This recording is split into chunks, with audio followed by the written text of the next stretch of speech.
Going live. Here we are once again. Oh man, now I gotta set up. I got my setup. For some reason, it just kind of messed up at the wrong moment. And that's what happened to me last week. So last week I was set to come out, do a live. It was going to be awesome, and I was at the gym. I get this phone call. There's something wrong with your water. And so they said that I was leaking like hundreds of gallons of water per minute or per hour. And so needless to say, last week was a big disappointment. So basically all the stuff I was wanting to talk about last week, I'm going to talk about this week. And of course, if you have any questions or if there's anything I can comment on, we'll talk about that as well today. Basically today, I want to talk a little bit about the immune system and what I'm doing in this cold and flu season that's coming up. This is a weird year. This is one of those years that's kind of unlike the other years because, with all the social distancing and the masks and stuff like that, it's really a fall like no other. It's kind of one of those fall seasons. Normally, you get cold and flu season. It hits around October, November, at least where I live. And that's it's a pretty typical thing. People get colds and things like that. And you do things to prevent it, right? You do things to try to boost your immune system. But what typically happens is, colds and flus happen sometimes.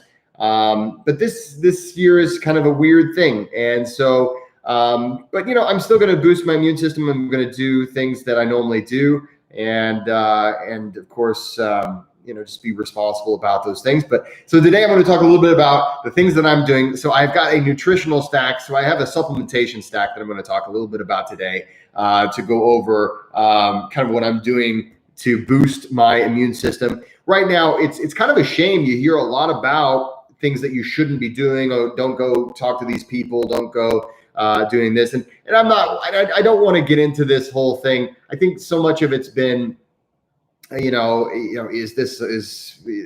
people made it political, made it into a weird issue. But for me, it's a matter of, Marcus Aurelius. Okay. So some of you guys might be familiar with Stoic philosophy. Marcus Aurelius is famous for one of his quotes is prepare for the worst, hope for the best. So that's a philosophy. I think it's hard to go wrong. Prepare for the worst, hope for the best. And so my hope is that all things are good and everything's great. But of course, I just want to be prepared. So I want to do some things for my health. Now, some of the things, of course, that you guys know that I already do. Of course, I do Wim Hof method. I do Breathwork. I used to do heat exposure. So I used to do a lot of steam room. And so I really enjoy doing contrast therapy. So I'll go to the steam room. Usually I would do, maybe I'd go to work out in the gym and I would do maybe about 15 minutes of straight up steam room, then take maybe a 5-minute cold shower, then come back for like maybe 10 minutes in the steam room, go back for maybe another 5-minute cold shower, and then do maybe another 5 or 10 minutes in the steam room, come back for another cold shower. I mean, by the time I was done, it was just, I felt like jelly and it felt amazing actually. But yeah, that's essentially, that's been my tradition. I've always done a lot of that, but my gym closed down the steam room because of COVID. So I'm like, ugh. So I'm actually considering getting a sauna. So if you guys have any recommendations, I don't have a ton of money to spend on this project, but if you have any recommendations for a good sauna, actually, I'm going to be calling my buddy over at Sauna Times and see if he has some recommendations. But I've got an idea. There's a portable sauna, so it's like a tent. So you can set this. It's like a tent that you would set up in your backyard or whatever, and it's basically a wood stove in a insulated tent that you put in your yard, and you would just make yourself insanely hot that way. And of course, for me, I'm like, oh, this would be great. The winter's coming up. I could do like a sauna and then go out and jump into an ice bath and then do the sauna, then ice bath.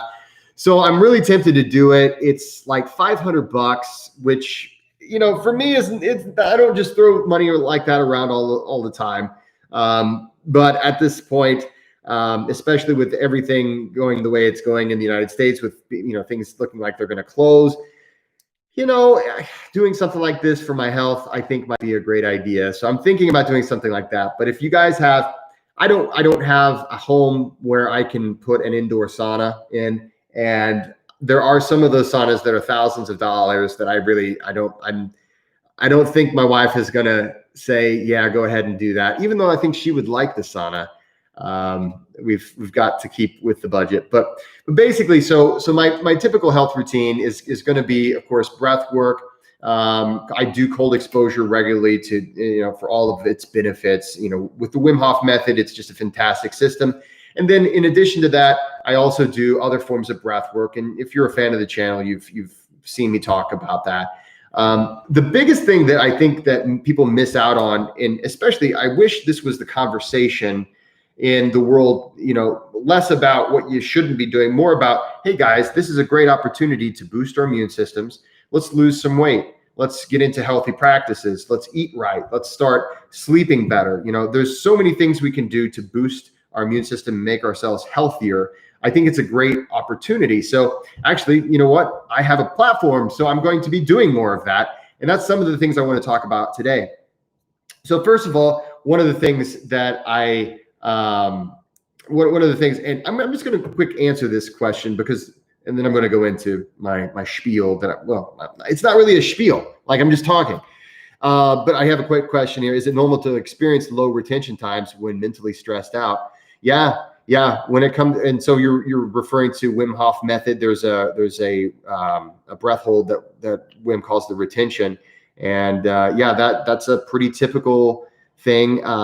Breath hold times can be affected by a lot of things. And you got to remember, when you're doing a breath hold, a lot of it has to do with your level of stress because, but there's a lot of factors involved. I don't want to get too off subject on that, but yeah. If that's something you've been experiencing, yeah, that's possible. It's funny, sometimes whenever I'm the most stressed out is whenever I will have longer breath holds, which doesn't really make much sense. But it is what it is. And hey, thanks for the question. So, okay. So there's a few things. One of the things, if you just took a look at my videos, that I released a video this week about, the dopamine feedback loop, the things, whenever we get in the middle of the night, we wake up, we're worried, we can't get back to sleep, and it sucks. I mean, I call it, I think I call it like the 2 o'clock suck. And sleep is insanely important. It's an incredibly important part of our lives. And I think it's probably the most undervalued aspect of health and wellness, because so many of us, we don't feel like we even need to sleep that much, right? Because we have all this caffeine. And if you think about this is something that's never really been accessible to human beings. In most of human history, we haven't had all of the caffeine that we have today. But in this modern age, we've got a ton of caffeine, and hey, I'm not going to sit here and say I don't enjoy caffeine, because I do. But it's something that oftentimes we use as a crutch. It's something that it can also hide a lot of our fatigue and make us feel like we don't really even need to get any sleep. So it's important to get our sleep, and we all sort of realize this, but oftentimes we get out of a circadian rhythm. Like tonight, it's Friday night. It's Friday. It's the weekend, TGIF. And so a lot of times we'll stay up later on the weekends and we'll sleep in. Sadly enough, this affects our circadian rhythm and it interrupts our sleep. It interrupts a lot of the rhythms within our body, and it can cause problems. It can cause you to have a hit to your immune system. So I'm not saying don't have fun. I'm not saying don't watch. I think Borat 2 comes out today. Maybe that's something you're interested in. If you're going to watch Borat 2 today, let me know. I don't know. Should I watch Borat 2? I watched Borat, the first Borat. I used to watch Borat whenever he was Sacha Baron Cohen's TV show, Ali G Show. Does anybody remember that on HBO? Anyway, but we oftentimes we have these problems with, so we got an Ali G fan. that was, honestly, the Ali G show was that was prime time for me. That was the best of Sacha Baron Cohen, was the show. And then when Borat the movie came out, I was kind of a Borat snob. So I went to the theater, of course, because I had already discovered Borat. I was like a Borat hipster. If that's probably the saddest thing. That's probably the saddest thing to say, is like, I was into Borat before he was cool. but I remember going to the theater and seeing Borat in the theater, and I was like, yeah, he's just lost it. It's not as good as it used to be. And, it's one of those things where, he's kind of lost his touch. And then, of course, everybody was into it, and then it wasn't cool anymore for me because apparently I was some kind of a hipster. Hey, Alex, glad you're here too. Well, I'm getting off topic, and that's part of the fun of a live stream is, on my videos, I try, and I know I don't always do a great job even on my videos. On videos, I try to stay on topic. But right now, hey, we're just hanging out, we're talking, and eventually I'm going to get to talking about more immune system stuff. Hey, Shane Walker. Hey, what's up, my man? I'm talking about Ali G and Borat and all this stuff, and it's Friday, and I know normally all I talk about is health and wellness stuff, and I'm really into all that too. But I even there's somebody that is a fan of this channel who has a channel, and he does like his own renditions of like movies. Like he'll make these comedy things. He'll edit movies and stuff. It's so cool. He's only got like 1,000, maybe 2,000 subscribers. And I'm like, no, dude, we got to do something where like maybe we'll combine a Breathwork and like Batman movie or something like that. So, so I think it could be a lot of fun trying to, maybe get some awareness out there for Breathwork, and anyway. So, but yeah, I was talking about the importance of sleep. And when it comes down to it, I think here in the United States, especially, and often I think also just in the West in general, oftentimes we just undervalue sleep. And like, here's the thing. So I love to lift weights. I wouldn't consider myself, I've never considered myself a bodybuilder, but Wim Hof, when I'm around him, or when I was over in Poland, when I'm with a lot of people, they're like, Jesse, you're just, muscly and stuff. And I like being strong, but Arnold Schwarzenegger had this thing where he says, he's like, you need to sleep 6 hours a day. And he's like, but Arnold, you say I need 8 hours, but I say sleep faster, and we have this in the West, this addiction to productivity. And I'm very guilty of it. I'm very guilty of being addicted to trying to be productive.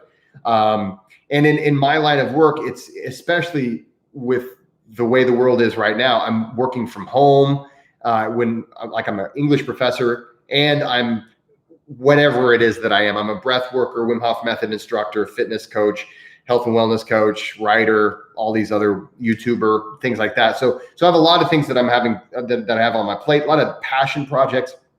I've got so many projects that I want to do. Like the next thing on the list though, for you guys, is the Audible version of my Breathwork book. I've gotten a lot of people say, hey man, I'm waiting for that Audible version. And I will be hopefully completed with the Audible of A Practical Guide to Breathwork by Christmas. That's my goal. So we get addicted though to productivity, and so we caffeinate all day. We have hard time sleeping at night. Of course, half of this is just because we're so damn caffeinated. It's just ridiculous. And then the next thing we get into these cycles where we're experiencing, adrenal fatigue, depression, anxiety, and we don't know where these things are coming from. Run down, immune system. We're suffering from all kinds of conditions. And half of it is just the fact that we're not sleeping enough. Half of it is just, there's no way that you can actually, there's a purpose for sleep. It's a very real purpose. You have to give yourself enough time to recover, repair, relax. And if you're not giving yourself sleep, then you're not doing that. The problem is, in addition to that, quality of sleep is important. So there's a few things that you can do. Of course, with breathwork has been one of the best things that I've ever done for quality of sleep. Another trick that you probably have heard, but if you haven't, this is something that's helpful. The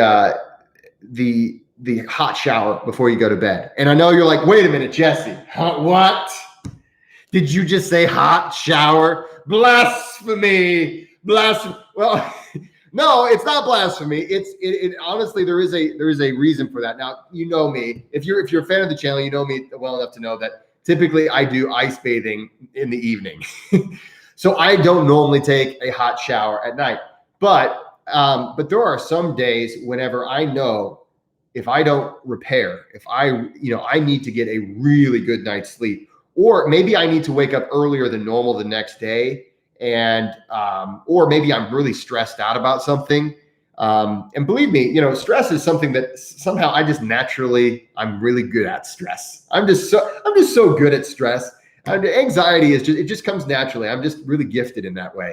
So I have this, ritual that if I need to wake up early the next day, maybe I'm going to go on a flight, or maybe I've got some kind of a thing that I have to do early the next day and I need to go to bed early.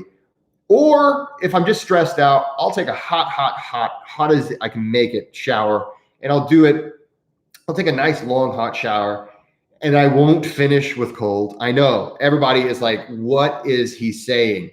Okay, this isn't normal, but if I really need to get to sleep, if you do that, what happens? You towel off. What happens is your body overcompensates, and so your body temperature actually will go down lower than normal rather than staying at that heated level. It'll overcompensate, and so what you do, you get a deeper night's sleep that way, and so it really works well.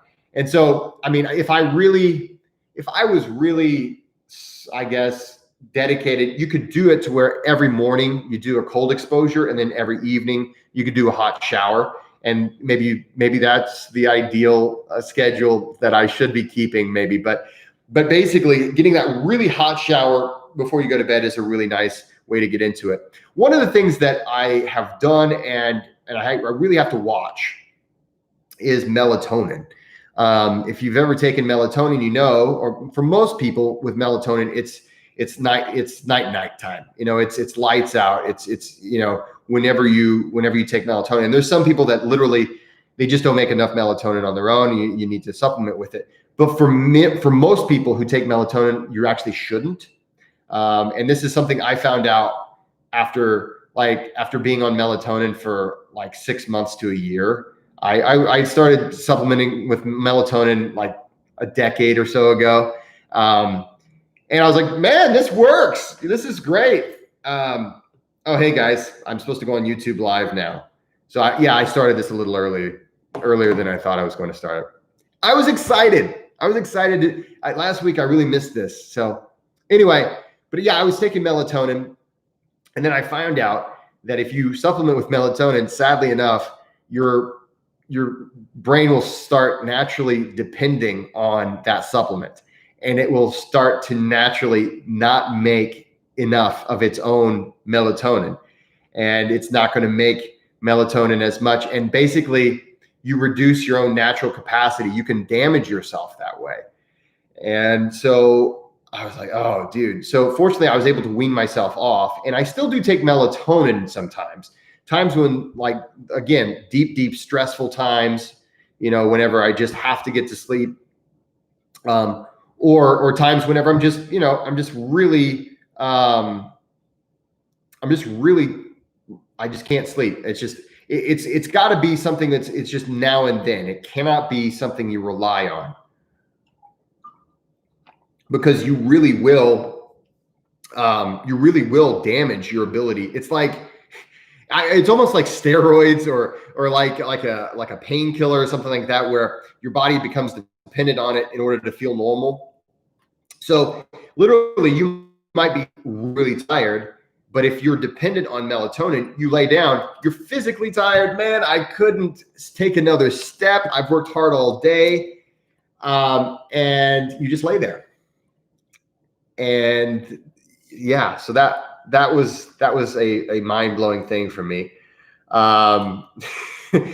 So basically, so I tend to, when it comes to like nighttime aids, if you're a fan of the channel, you might have seen my video on L-theanine. L-theanine is something that's non-habit forming. It's something that it's calming. You can take it during the day. You can take it really during any time of the day, and it's not going to make you be sleepy. So that it's not something that it's not like a sedative necessarily, but it's a calming agent. So L-theanine is something I highly recommend it for those of you suffering from anxiety. I highly recommend L-theanine, especially in the times that we live in right now. Like there's a lot of crazy things going on, and when you watch the news, those guys don't make it any better. You know, they normally just kind of make us more afraid. So, you know, a person can get kind of freaked out. So I recommend L-theanine. It's something that's really not habit forming. It's not something that's addictive. You're not going to form a dependency on any kind of chemical level. It's something that I call L-theanine a performance enhancing drug for meditation too. And that might just sound like blasphemy. And maybe it is blasphemy to, you know, when it comes to meditation and performance enhancing drugs. But the reality is that it does a great job of calming the mind, calming those thoughts, calming the nerves. In fact, it's a nootropic too. So the L-theanine is just this really awesome thing. So if you want to be able to focus better, it improves creativity in some cases. I used to, whenever I was writing my book, I took some caffeine. So I would drink some caffeine in like coffee or normally it was coffee. And then I would take some L-theanine, and it was this cool blend that gave me a nootropic effect. So it really helped with focus and energy and mental, focus. So it was really kind of a performance enhancing drug that way.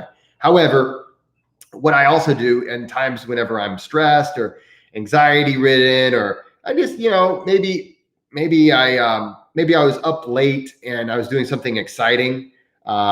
Recently I've rediscovered video games. I haven't played video games in like literally, I don't know, like a decade. And so I've been kind of playing some more video games that are like action games. I'm like, oh, cool. Well, you get all this adrenaline going, and then you're like, okay, time to go to sleep. And I remember when I was a kid, I could do that, but now I'm all like, okay, I gotta shoot the bad guys or whatever. So I take some L-theanine, it calms me right down, and I'm done.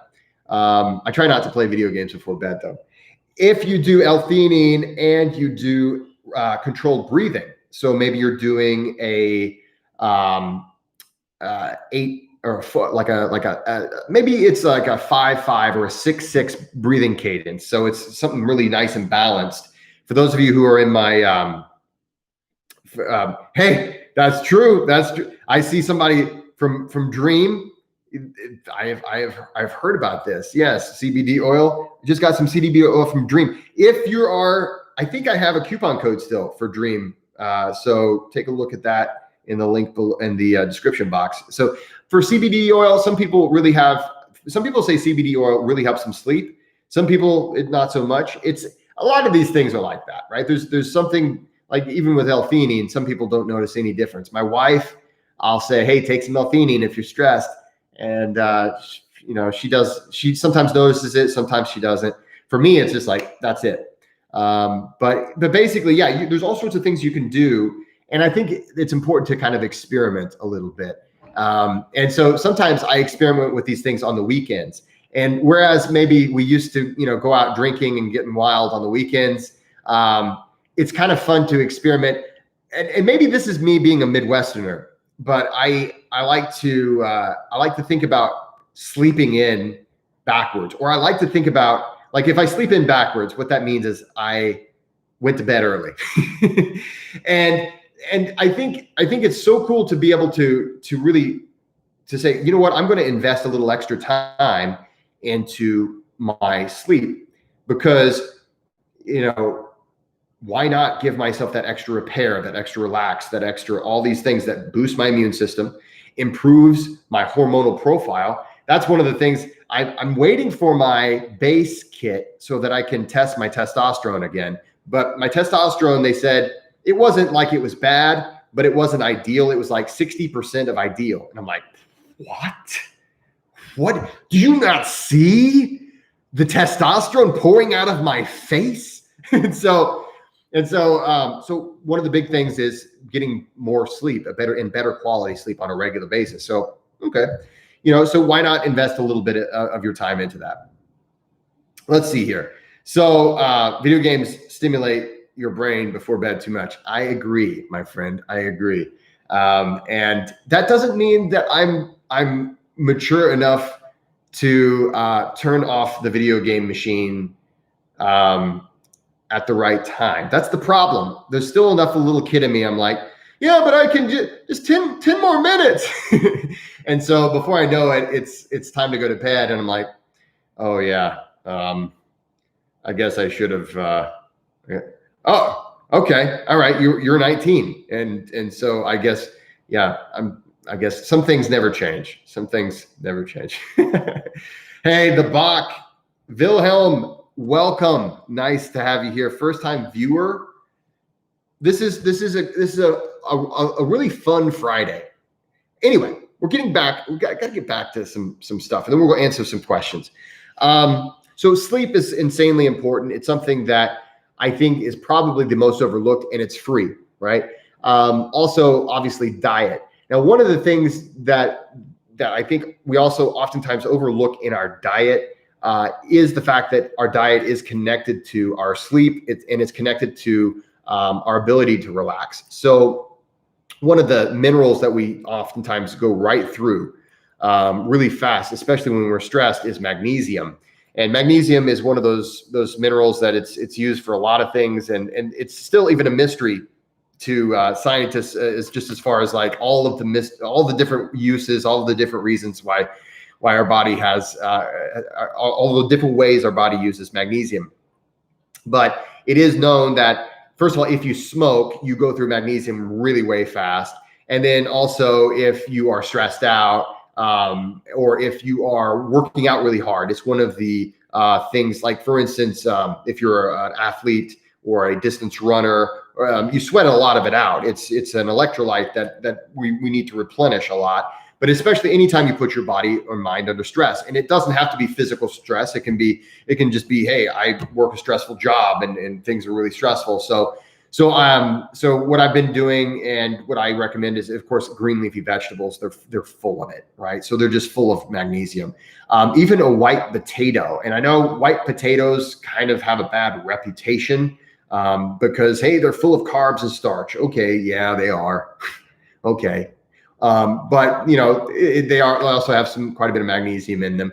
So having a diet full of magnesium and zinc are really important. And of course, getting all of our vegetables, obviously for the vitamins and minerals and whatnot, but especially for specific ones that oftentimes when we're stressed, it's also whenever we open the door in many different ways to illness. So colds and flus, it's that time of year. Everybody is especially, on edge now. Every time you sneeze, every time you cough or whatever. So if you catch a cold, everyone will think you caught COVID or something. So, it's especially a bad time to catch a cold socially. So especially socially speaking, it's a bad time. So also in addition to that, I do have some supplements, and I just wanted to I have visual aids today so that I didn't forget my main ones that I do. So zinc is something I'm doing ionic zinc. Well, I am not selling this. And honestly, this particular brand is great, but I buy a different brand and I put it in this dropper. And then because the brand that I buy, that's ionic zinc, it's liquid ionic zinc.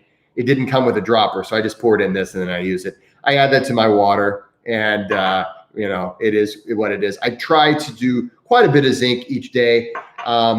Specifically because for two reasons. One, I'm getting that testosterone up, guys. It is going to be, I'm going to grow 3 beards. It's going to be like a beard on top of a beard on top of a beard. when all this is done. But I'm trying to boost my testosterone. I really would love to know. I feel great, and I don't have ideal testosterone. I feel great. The libido, there's no problems in the bedroom. Like all of the signs that people talk about with testosterone being not ideal. I don't have any of those issues. Like I feel as though, I got some muscle, and maybe I'm not Arnold Schwarzenegger, but come on now. But I feel like I'm not gaining excessive amounts of weight. I don't feel lethargic throughout the day. I have, ample amount of muscle, all these things. So, but I'm taking some ionic zinc because I want that to be, I want that to really absorb well. I used to take zinc oxide, and apparently none of it was absorbing because I took a functional diagnostic test, and I was low in zinc. And I was like, I take zinc every single day. What's the deal? And it wasn't until I switched over to ionic zinc. And again, I really, whether you use base, which you can get a discount if you use my discount code, whether you use base or you go to a doctor that's a functional medicine doctor, I don't care. Of course, whatever works for you, but I really recommend it because I had no idea that I was low in zinc. So this is something I've been taking. And then let's see here. Eat mom's green beans. Yes, you know what? Mom's green beans, I probably should. Do you know my mother, Wilhelm?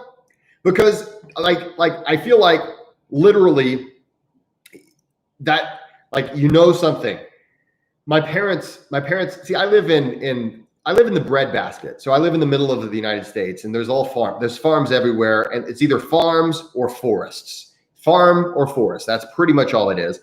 And so we have the capacity. Everybody has a garden. Lots of people have gardens. My parents, my dad always says he's going to plant a garden. It's like a small farm. Like it's insane, the produce that we have. And so I'm really fortunate that I've got access to a lot of really nice organic food that my parents grow.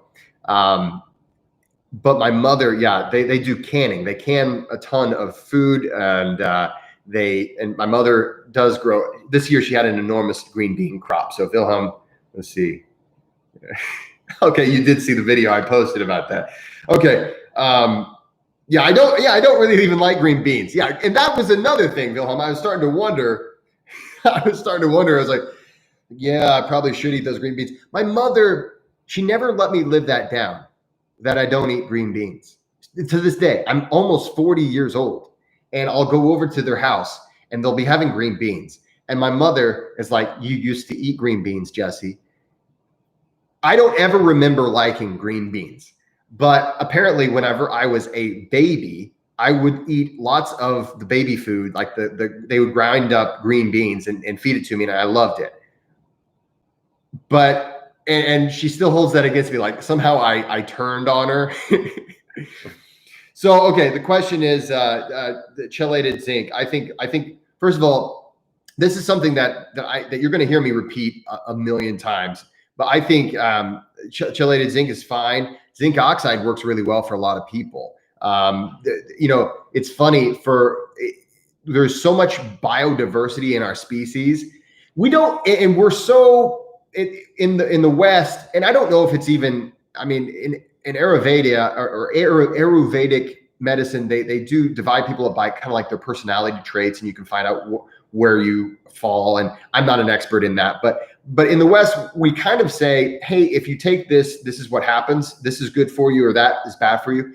And we're also different biologically. This is something I've learned a lot lately, and especially I've made a good friend with a neurophysicist, and even with our psychology, with just about every aspect of our being, it's going to be different. And like with breath work, that's the thing I keep finding out is like there's some things that I'm pretty sure for most people it's going to work this way.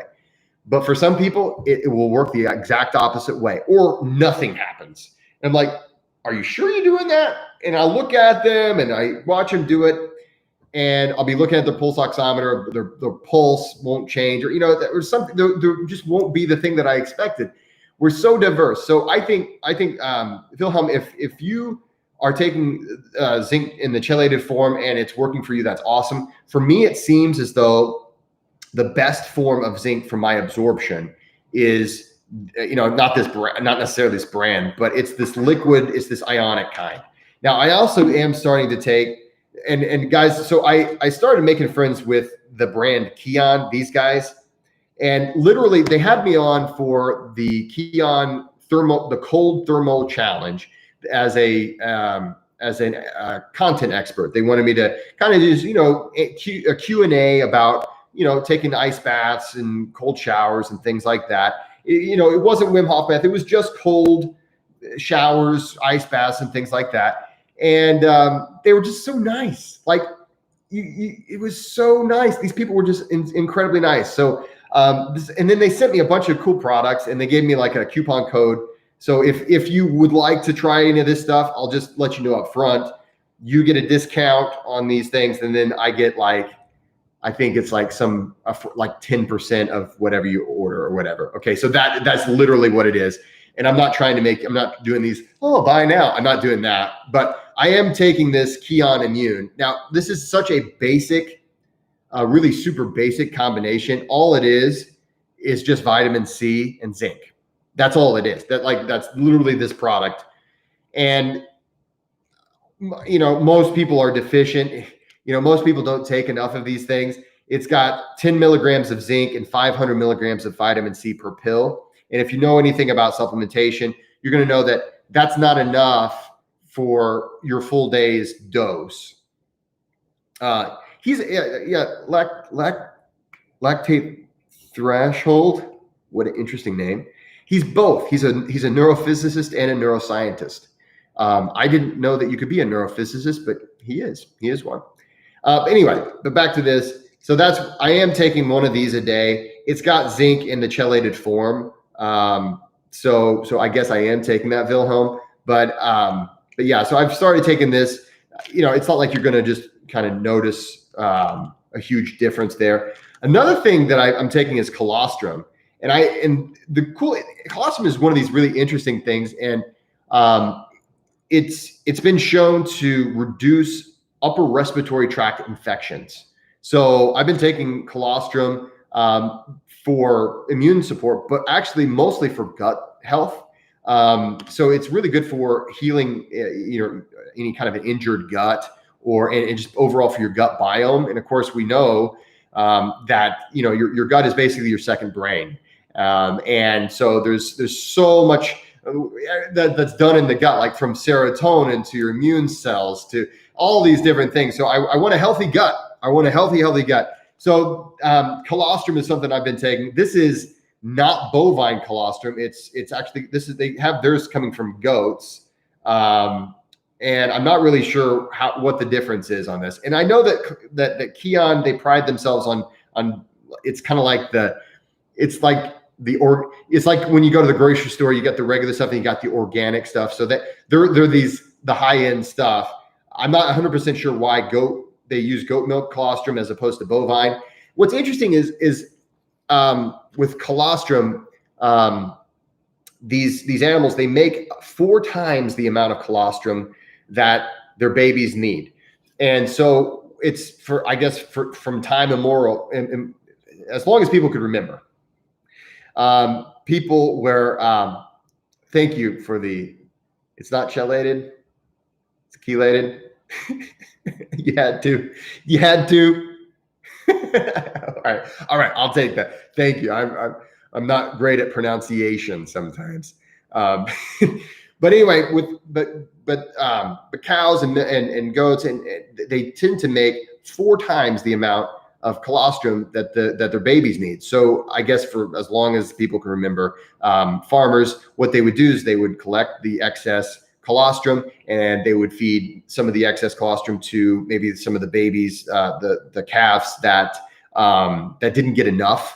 It's full of immunofactors, growth factors, IGF, all this stuff that is essential for building a strong immune system and digestion. and the leftovers they would take themselves. And so this is something that eventually spilled over into the supplementation world. And so I'm taking some colostrum right now, and that is something that I'm really happy that I'm taking. So I've been really into that. The last one is vitamin D, and I don't care where you get your vitamin D as long as it's vitamin D3. That is one of those weird things because I'm outside a lot. And I try to be outside as much as I can. I try to get as much sunshine as I can. But here in the Midwest, it's the dark times are about to happen. The days are shorter and the nights are longer. And so I tend to, I'll take some vitamin D3 just to supplement. Now with vitamin D3, this is one of those weird ones where the dosage is kind of hard to know what you should be taking. And so, for instance, people with more body fat should take more, that you should get more vitamin D than people with, if you have low body fat. People with lighter skin tend to need less than people with darker skin as far as supplementation. So there's different variations as far as how much should I take. That is up to you, and it depends on you. So I would recommend working maybe with somebody like a nutritionist or something like that if that's something you're concerned about. But there's statistics, and the statistics are crazy. Not just most, like the vast majority of people are insanely deficient in vitamin D. And vitamin D is a hormone that you need for making other hormones, for making white blood cells, for immune function, all these things, for absorption of calcium. There's an enormous amount of evidence that shows that vitamin D we're just, tons of us are deficient in vitamin D. And so therefore it's one that I would recommend supplementing with. And I will also say this, it's pretty cheap. So vitamin D3 is actually pretty cheap. So what I do is I will take between 1,000 IUs and 5,000 IUs. And typically it's going to depend on the amount of sunlight that I've been able to receive, even though it's not like I live outside, and so even though I try to get outside each day, we wear clothes. It's not like we're running around naked in the sunshine all day. So, it's important to supplement. I believe it's important to supplement with vitamin D. Let's take a look at some quick questions here. Wilhelm, so you've told me it's Wilhelm. If you would rather, it's also the Bach here. Jesse, I realize Wim Hof stresses to perform breathing method on an empty stomach. Okay, yeah. So he stresses that you should perform the breathing technique on an empty stomach. But do you ever do breath work after you've eaten, so long as you're not too crazy full and feel comfortable doing so? Yeah, but it's not a good idea to do it. So anytime you do breath work, and that's not just Wim Hof method style breath work, pretty much any breath work technique, there are some that are better than others when you have food on your stomach. But you have to remember that when you're digesting your food, you want your parasympathetic system to be dominant, and you don't want to kick yourself out of the parasympathetic state. The parasympathetic state is the state you need to be in order to digest things effectively and to be able to use that nutrition and put it where it's supposed to go. If you kick yourself into a state of fight or flight when you're trying to digest things, it's like turning on and off your stomach. And you don't really want to do that. And especially, there are some techniques where it's just sympathetic activation, and you don't want that at all. Even techniques that are intended to put you in a state of the parasympathetic state, even they sometimes can upset your stomach just because, hey, you've got stuff on your stomach and you're trying to do abdominal breathing and it can be uncomfortable. But let's just suppose you're not having the stomach discomfort. The best kind of breathing whenever you're trying to digest food, and this is not just from a standpoint of I don't want to get a cramp, or just a discomfort issue. When you're digesting food, that whole time, whenever your food is trying to be digested, you're wanting to stay in a parasympathetic state.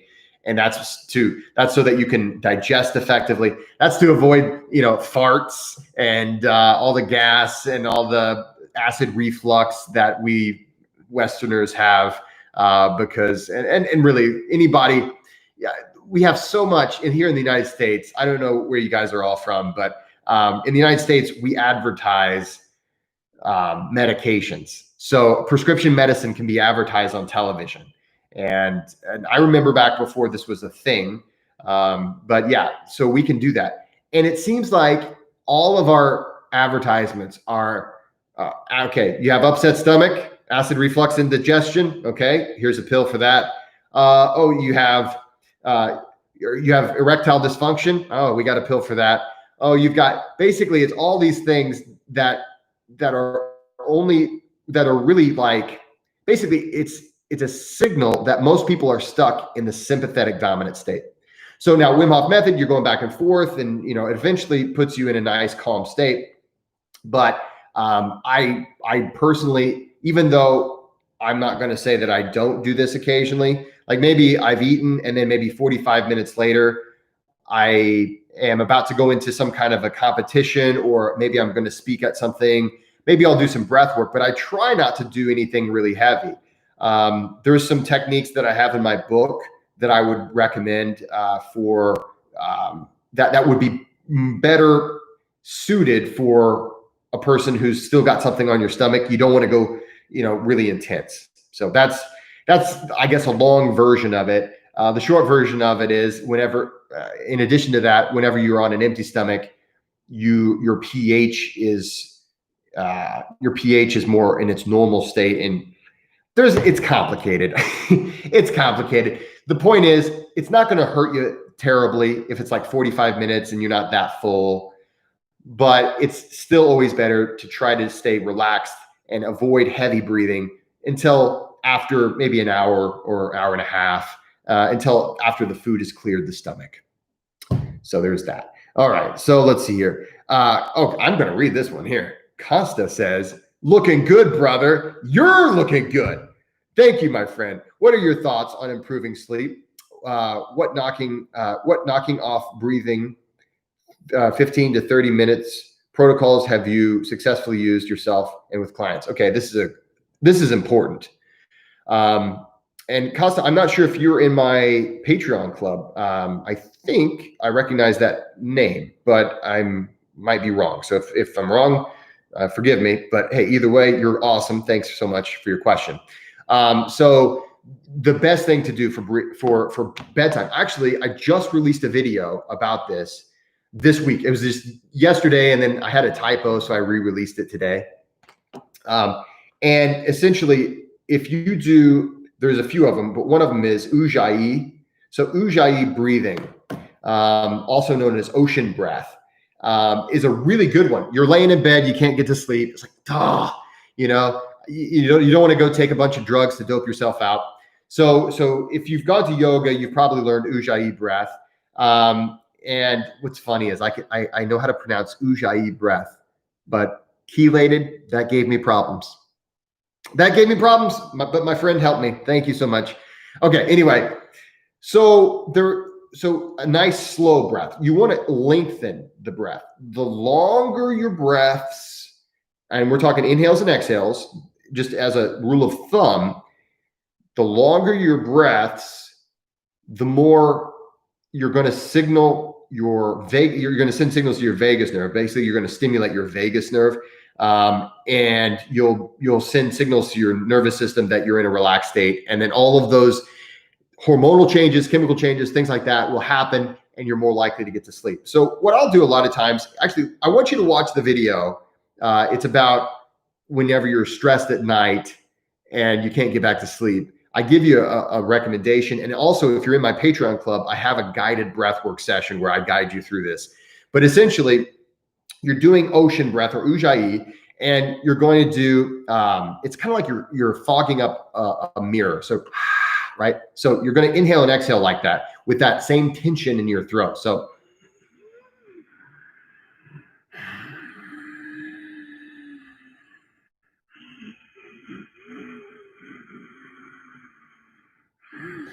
Darth Vader breath is a great way to you're on it today, my friend.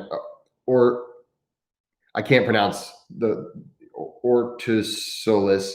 Of course, I can't pronounce anything today, can I? So anyway, yes, Darth Vader breath. You've got some stuff here. Okay, you got basically a little bit of tension, and what that does, it helps you lengthen those inhales and exhales. You don't want to try to lengthen it from the very first breath to something ridiculously long, because you're going to cause yourself some stress doing that. You want to start just like find out where your breath is. Okay, observe your breath. Okay, this is approximately my breath cadence, and now what I'm going to try to do is lengthen those ends. Okay, now I have a little bit longer breath cadence. Cool. Oh, now I'm going to use the same Ujjayi breath to lengthen a little bit more. Okay, cool. Yeah, maybe your wife. My wife is used to it. So Costa says he's not sure if his wife is going to understand, this person doing that kind of sound next to him. But yeah, of course, my wife, she's used to it by now. She says sometimes she's going to crash one of these live sessions and tell you what it's like to be married to me. So I don't understand what she's doing with me, but anyway, so far so good. But anyway, so you lengthen those breaths out, and what you're going to find is by lengthening those breaths out, most likely you're going to yawn, and then you can almost go, once you yawn, you can kind of go back, you can go into whatever breathing comes naturally at that stage. And then if you're still having problems falling asleep, do it again. And you can continue this over and over. And basically, eventually you're lulling yourself to sleep. Okay. And of course psychologically, you need to try to clear your thoughts and clear your mind. You can do certain clinches. I described that in the video I released this week. And in the guided thing in the Patreon club, you can do clinches. Butt clinch is a great thing. I don't know why it's so good. I don't know why a butt clinch is so awesome for trying to get to sleep. But literally, if you're laying there and you clench your butt and hold it for maybe 3 to 5 seconds, and then relax it while you're doing this slow breath, it's better than warm milk. Better than warm milk. It's better than taking a melatonin shot. All right, let's see what else we have here. Let's see. So I've got a question about my diet, and we're talking a lot about eating and supplementation today. So this is a great question. So are you on any specific diet? Personally, I've been doing the Mediterranean diet for a year now, and it helped a lot with stress. And that's awesome. I vacillate. So this is a problem with my personality, really. My personality is I am the type of person who has a hard time doing things in moderation. That's always been my problem. And so it's a struggle, and it's not an excuse, but it's something that I struggle with. So what I was doing, so and I'm also the type of person who can eat the same exact thing every day. So same thing for breakfast, same thing for lunch, same thing for dinner, every single day. I don't really have a specific diet right now. I did the Mediterranean diet for a few years, and I felt like it was pretty good. I cannot do even my genetic report. I did some DNA testing, and my genetic report says that for me, if I try to go keto, it's like deadly. It's bad for me, really bad for me. And I tried keto. Every time I would try keto, my wife, she can do keto. It's great. Every time I try to do keto, every time I try to do paleo wasn't so bad. Keto liked to kill me. Keto and I tried carnivore, couldn't do it. I couldn't do it. And my DNA came back and it's like, yeah, that's really bad for you. My wife is fine. No big deal for her. She actually thrives in a low carb environment. For me, I need carbs, and I try to get all my carbs from vegetables. But I do eat a lot of rice. So I don't really have right now. I've done a lot of different things, but right now I would say I'm mostly on I try to keep it natural. So I try to avoid processed processed foods. That's my big thing. However, I will eat a pizza now and then. So that's pretty much where I am on my diet. One thing I'll add to that is I try to eat for my hormones more now than ever before. So I'm always thinking about, okay, am I getting enough healthy fats in this meal? So I eat a lot of avocado now. I never really was a big avocado guy. I married a Puerto Rican and wow, my palate from the Midwest was so different than my Puerto Rican wife. And so she's introduced me to a lot of things. And one of the things is avocados. And so I eat a lot of avocados now. I eat a lot of fish, a lot of salmon specifically. I eat mostly, I try to avoid any kind of pasta or bread. But I'm not religious about it though. And so that's kind of where I am on that. Tons of spinach like crazy. I eat spinach all the time. Spinach, broccoli. I'm heavy with greens. Heavy with greens. Okay, so how do we find the Patreon sleeping breathing session? What is it called? I'm new to Patreon and it's sometimes hard to find things. Hey, brother, I apologize for that. And I do appreciate you for being in my Patreon club. I tell you what, if you would like, go ahead and message me on Patreon and I'll find those for you. But there is one, I think it was in April for going to sleep. It's like a long session to help you get really ready to go to sleep. And then I had, I'll send those to you. I'm working on building a better way to catalog all these things. They're building up. So when you join my Patreon club, like you get access to all of the guided breathing sessions that I've put on there since March of 2020.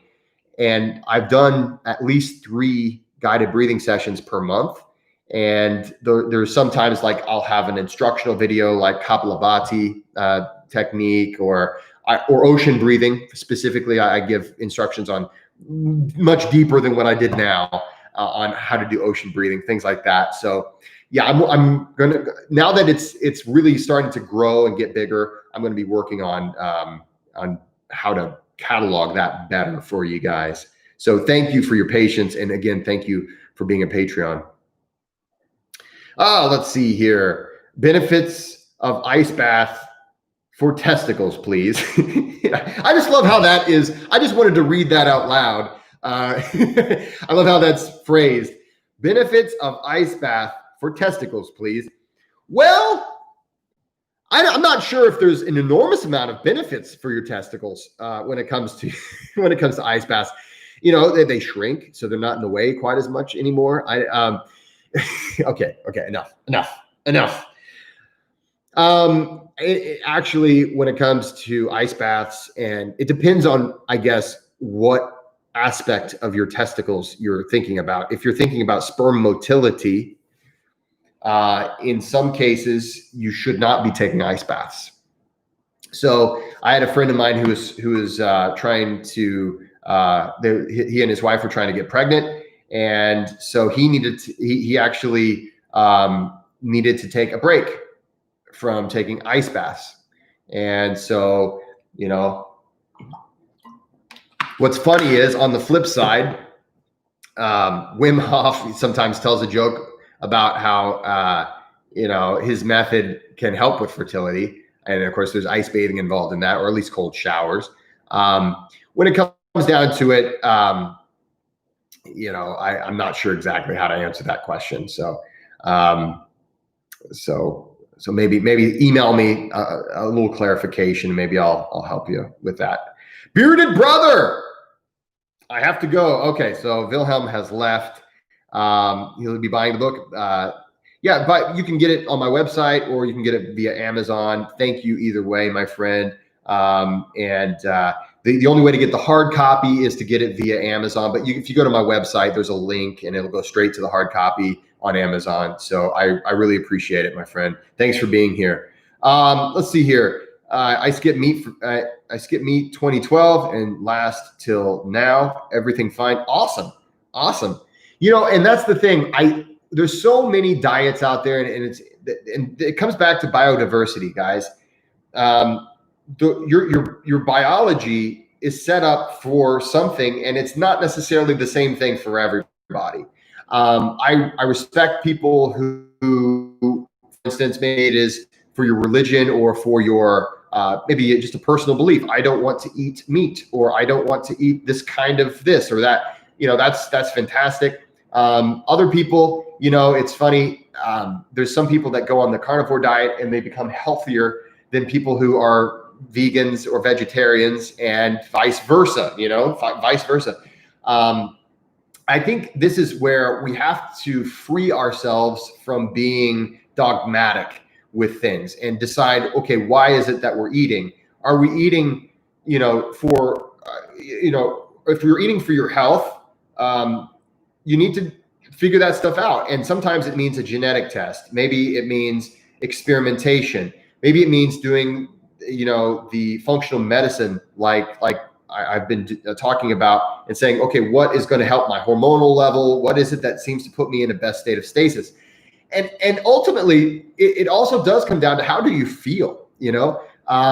If maybe all your numbers are great, but you hate life, you get this one time, right? As far as we know, right? You get this one round of being here in this physical plane. So it's one of those things where I'm going to eat a pizza now and then, even though I know there is zero nutritional value in that pizza. Absolutely none. Yeah, there's macros. I guess I could say there's protein, fat, and carbs, but those are not the ones that are ideal for my heart, for my brain, for my muscles, for my hormones. So occasionally doing something that is not ideal for your health, I think, is ideal for your health. They talk about these people that live in the blue zones. So the blue zones are these areas in the world where people live past 100 years old often. And they're like, well, is it something they're eating? Are they taking supplements, or a specific kind of workout, or what is it that they're doing? And they look at these people, and half the time they smoke, they drink, they stay up at all hours of the night. And they're like, how is it that these people are even making it to 50? And what they have going on is that they have a great time in life. They have friends, they have social connections that are very close. They are very close with their families, lifelong friendships. So there, don't get me wrong. I'm never going to say, well, you know what, I'm going to smoke. I'm going to do all these things. I do want to try to do things that are good for my body and that make me healthy. But sometimes you have to have a little fun. Let's see here. We've been going for an hour, but hey, it's Friday and I started early and I'm just having a great time. Let's see what else we got on here. Let's see. Hello. I always struggle breathing with the belly. No particular medical problems. Any advice? Yeah. So when it comes to breathing in your belly, now, first of all, we have to understand that it's not just that we are breathing just into the front part of our belly, right? So we're trying to breathe down, and it's into a place called the dantian. And dantian is essentially, if you take your fingers and go down 3 fingers from your navel, so 3 fingers from your belly button, and then imagine going about 2 or 3 inches down, 2 or 3 fingers into your belly. That's approximately where we're shooting for. And it's as if we're trying to blow up a balloon there. Okay. So it's as if there's a balloon there, and every time we inhale, we do that. So that's what we're looking to do if you're trying to breathe into your belly. And that's ideally, that's where we're wanting to start every breath, is in our belly. The best way to do that is practice nasal breathing. Nasal breathing is ideal for activating the diaphragm. You want to give yourself a little bit of resistance to your breath. Okay. So whenever you inhale, you're giving yourself a little bit of resistance. It activates the diaphragm. The diaphragm is going to contract, and it's ideally going to go down to your belly. Now, here's the thing. You're not alone. A lot of people have really hard time breathing into their belly because we're just out of practice. It's like whenever like if you have kids, my son now cannot do a perfect squat, but at one time he could do a perfect squat. It's just that he's been sitting in chairs. And we have these wonderful inventions of chairs, and I wouldn't want to go living life without a chair. But you know what? I just noticed it was sunshiny when I started this, and now it's storming outside. So that's, hey, that's the Midwest. That's the Midwest. Anyway, but you know what happens is we get these dysfunctional patterns, these dysfunctional breath patterns, and it happens. And so the key is take about 3 times a day to consciously breathe through your nose down into your belly, and just consciously follow that breath. Give yourself maybe 5 minutes, 10 minutes if you can, of conscious breathing into the belly, and nice and slow, nice and relaxed, nothing crazy. And just, I mean, it's not going to be like this insane, psychedelic experience. It's just literally you're practicing breathing. You're building the mind-body connection. It's the neural connections that you want to train. You got to retrain that belly breathing, and that's how that's going to work. Don't overthink it, but definitely give yourself 3 times a day. 10 minutes would be awesome, but 5 minutes is fine, and just really consciously breathe. Don't overstrain anything. Just practice putting it where you want it to go. And I think that will most likely be the best possible thing for you. Nasal only. Let's see here. I'm going down the line. I'm gonna need more drink, more water. Let's see here. When I started doing cold showers and in breathing, I started to pee like 3 times more than usual. Is this common? So, okay, let me read that again. You started to pee 3 times more whenever you started breath work and cold showers?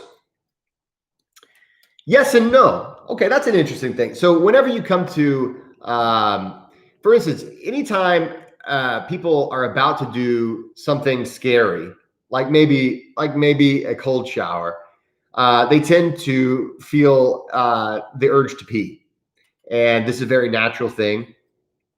You look at animals, and they oftentimes, if they're scared, they pee.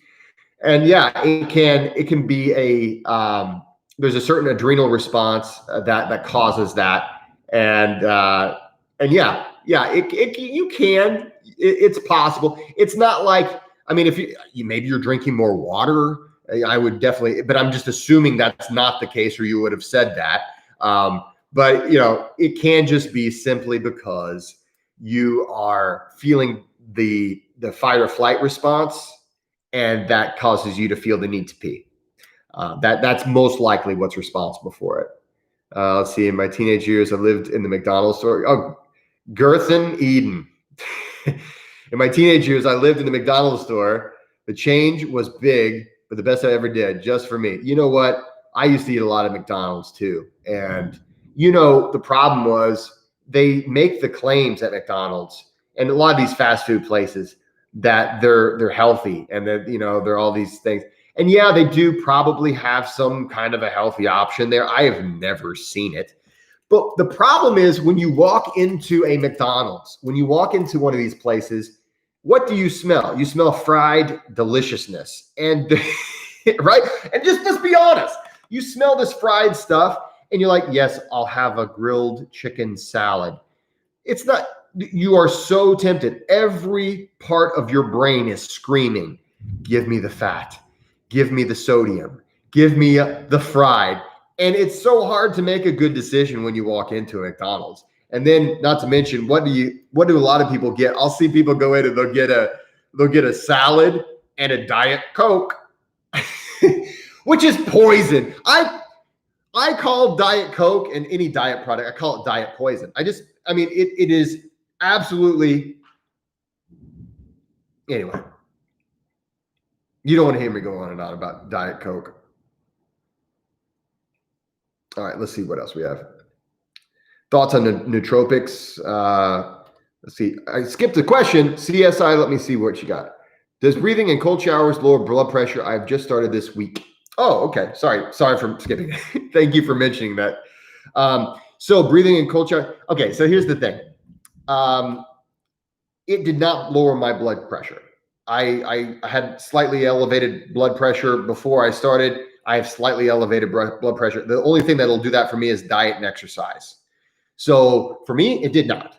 However, I have trained so many people in these modalities, especially Wim Hof method, that have seen improvements in their blood pressure, that what I will tell you is a very firm maybe. And I wish I could tell you yes or no. And it goes back to what I was been talking about this whole time. And I don't mean to repeat it, but we are so diverse as a species that it's impossible for me to say. But in many cases, I've seen it happen. In my case, it did not.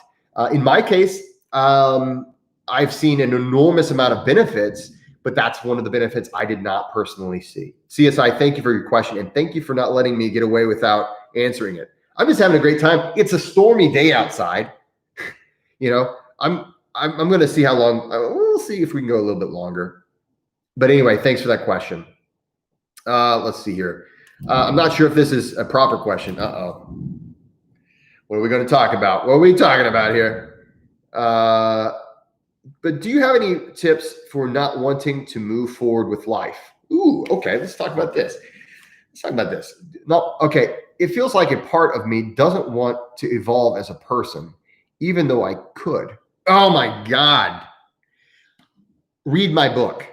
Okay. I'm not just trying to sell you my book, my friend, but yes. Okay. So there's a few things here. So I love this question. So let's take let's think about this one. And then we're going straight to Tanmay. I hate being a hypochondriac. I'd love some advice. Okay, we're going to talk about that before we're done. That'll be our next question. But okay, Andreas, there's a few things. First of all, we live in cultures. I'm not sure where you live, but I know in the United States, and I know in a lot of Western countries, we live in cultures that we don't value. And this is gospel according to Jesse. All right, we don't value the things we should value. There was a time that we valued virtue, that we valued a lot of the things that come with wisdom, the wisdom that comes with growth. But nowadays we seem to only want to value being a teenager, being a young person, making stupid decision, we don't really seem to value these things that come with hard work and effort. Yeah, we value people who are at the top and wow, you did so good. But we don't value the struggle, and it's the struggle that makes us. I myself wanted it so badly to just. I didn't want to progress. I didn't want to face the world. I didn't want to face the anxiety that could come with the world that I live in. It's so much easier not to. And I think nowadays, more than any other time, we don't really have to. If we think about the time of our ancestors, you were forced. You didn't have any choice but to grow up. You didn't have any choice but to progress and to be the best you possibly could be, because otherwise you're going to get killed, or your family was really depending on you. But I will tell you this. The best things that have ever happened to me in my life have come with a certain degree of pain and sacrifice. And I don't know if I'm really ready to share all that pain and sacrifice, the stories right now. And it's storming like crazy. And I want to make sure before I lose electricity, I answer Tanmay's question. But we're going to focus on this. We're going to focus on that. I'm going to do a video or two for you, my friend. Because this is the stuff that I think about every single day. This is the stuff that and it's more than just taking cold showers or breathing or taking your vitamins. This is life philosophy. And this is the stuff that we should be thinking about every single day. Every night when we go to bed, Seneca is one of my favorite philosophers. Every night when we go to bed, we should think about what what obstacle did I overcome? This person can wait. They're calling me on the phone. What obstacle did I overcome, and where did I grow? And the thing is, there's not every single day that's going to be, I overcame a bunch of obstacles and I grew a bunch. But every single day, that's at the end of the day, let's shoot for that. And that's a goal. And that to me is the most laudable and honorable thing that we can do as human beings. We've only got this one life. And lastly, and then I'm going to get to the next question. One of the best things that I've ever something I like telling people, something that it really hit me whenever I first heard this is, no matter what it is, if it's worth doing, a year from now, you'll wish you started today. So much of not wanting to move forward in life is fear of failure, fear of ultimately that it's not going to amount to anything anyway. So why should I try? And so I'm just saying, small changes over time, they do pay off. They do change. I am standing here I've overcome a lot of things, and I've gone through some really, really terribly painful things in my life. And those were the things that brought me to the most, I would say, to the place where I'm most satisfied with who I am as a person. Thank you for that question. We're going to talk more about that on this channel. Tan May, I hate being a hypochondriac. I'd love some advice. Well, let me tell you, I am with you. I am your kind. I have to struggle with this. And this is also why, and so let's talk about being a hypochondriac. So a hypochondriac, for those of you who are not familiar, is a person who constantly feels like, man, I'm sick. I'm coming down with something. I'm afraid all the time that my health is deteriorating. I'm a hypochondriac. And so this is something that it's a neurosis that comes from,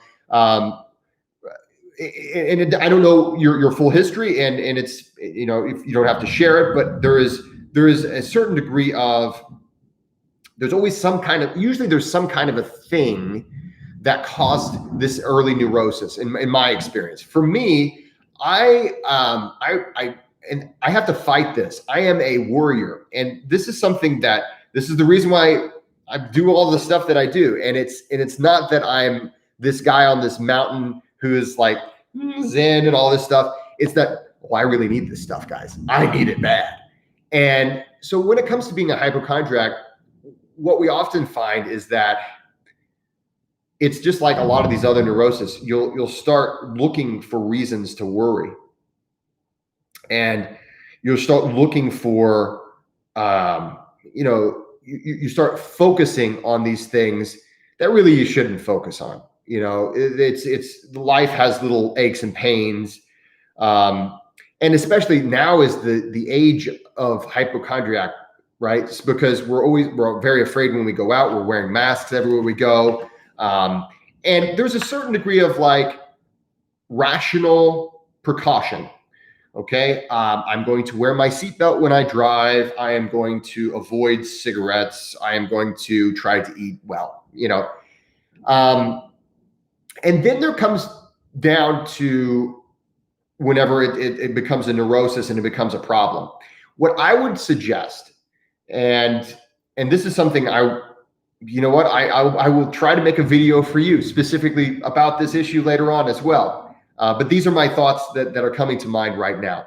What I would suggest is try to decide, first of all, why is it that I feel this way? Why am I looking for things to be wrong?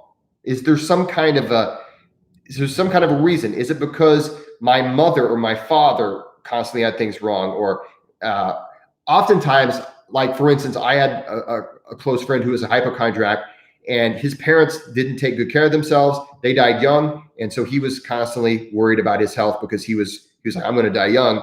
And as a result, he's probably, other than the fact he was really stressed out. He's not so stressed out these days, but other than that, he was, the guy was doing Purell like all the time. And it's like, dude, you're just overdoing it right now. The other thing is, one of the things we need to do is organize our thoughts and identify our fears. So sometimes it's important to say, okay, what is it? So name it, actually even speak it out loud. What is it that I'm afraid of? And literally it's like, I am afraid that I have, don't look at WebMD. Don't look at WebMD. It's always cancer or heart attack, right? But I'm afraid that this thing is bad, or this thing is wrong with me. Or I am afraid that if I go out in public, I'm going to catch a cold, or I'm going to catch COVID, or I'm going to have the flu. Say it out loud, and then ask yourself, is this a rational fear? Okay. Now I know whenever we're dealing with any kind of like a neurosis, yeah, we're suffering from irrational fear.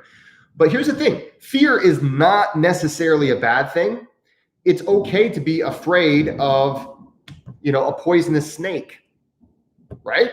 So what you need to do is basically my advice is to start validating yourself for rational fears. Okay. I'm afraid to drive, or maybe I'm afraid to walk downtown at night. Is that a rational fear? Okay, well, maybe it is, maybe it's not. And really try to think things through and say this, and start identifying, this is a rational fear, this is not. Now, just because you identify something as not a rational fear, it doesn't mean you're suddenly not afraid anymore, but it's certainly going to help identify, okay, I know it's not really a rational fear. And sometimes people will, like for instance, I had a friend who during his wife's pregnancy, her first pregnancy, he was not a hypochondriac for himself, but he was constantly afraid she was going to lose the baby. And he couldn't sleep. He couldn't, it was really bad. And he went to a psychologist, and the psychologist gave him pretty much this exact same advice, is essentially every night before you go to bed, or whenever it is you feel these fears, what are the statistical, try to find out, is this a rational fear? If it is one, is there something I can do about it? If there's not anything I can do about it, that's, of course, that sucks, right? That's like, well, okay, there's a rational fear I have, and there's nothing I can do about it. At that point, we have to, there are philosophies, there are different religious practices, there are breath, you take a look at my book, there are breathing techniques that we can do to kind of lessen our anxiety and to improve our overall state. But it's a very serious thing that I've had to work my way through as well. I was taking so many supplements, a ridiculous amount of supplements for every possible dysfunction you could think of. I was taking so many pills. I don't know if you guys have heard of mukbang. Like a mukbang video on YouTube is where they eat like an insane amount of food. And if I could go back in time to back then and videotape myself with all my supplements, it would be like a mukbang of supplements and vitamins. I was doing all that. And it was completely irrational. There was no rational reason. And the problem was I probably was causing myself more harm than good by taking all this stuff all together. So I guess try to ask yourself, okay, is there an underlying reason? Is it because I saw grandma smoke herself to death, or I saw my cousin who was incredibly healthy have a heart attack at a young age? Is there something that has triggered this in me? And then secondly, ask yourself, is this a rational fear? If it is, authorize it and take action as much as possible. If it's not a rational fear, that is where you can start doing the work. You can start doing the work of saying, of the self-talk. You need to work on self-talk and say, this kind of fear is not rational because, and you can repeat that. This kind of fear is not rational because. Self-talk is probably one of the best medicines for any kind of neurosis that I know of. Guys, I do need to get off here. It's been almost an hour and a half. This has been a really long one and an awesome one. Jinx, I see that you've gone crazy with some comments, and I love you, brother, but or sister. Let's see. I don't think I'm going to be able to get to these today. Would you mind if you had some questions in there, or any comments or anything you want me to speak to? Would you mind emailing me? And I'd be happy to talk about it next week on the same place, same time. I appreciate it, guys. Thanks so much for being here. I'm going to have to get out of here. And I hope you have a great weekend. And don't forget to go out there and be nice to people. Oh, I said the old one. I said the old. Don't forget to go out there and be kind to one another. That's the new one. That's the one that we want to do. Thanks again, guys. Have a great weekend.